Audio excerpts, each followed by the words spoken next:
Well, welcome to the Startup Espresso. I'm Hall T. Martin, the host of the show, where we talk about raising funding for your startup and the time it takes to have an espresso. I hope you enjoy this episode.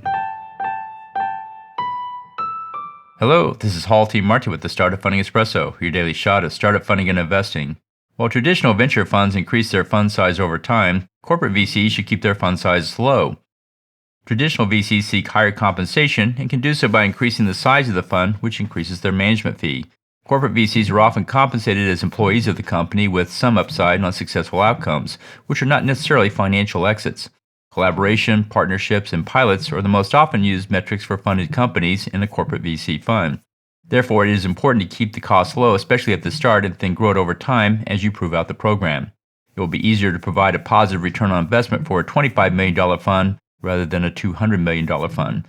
This will reduce the dollar investment into each startup, but there again, it's best to start small and increase the investment per company over time.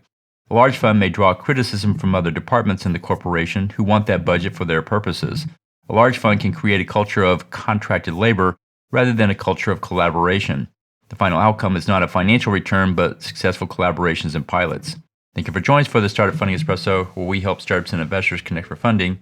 Let's go start up into today.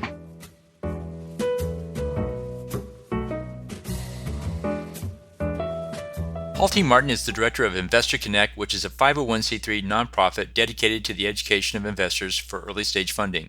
All opinions expressed by Hall and podcast guests are solely their own opinions and do not reflect the opinion of Investor Connect. This podcast is for informational purposes only and should not be relied upon as a basis for investment decisions.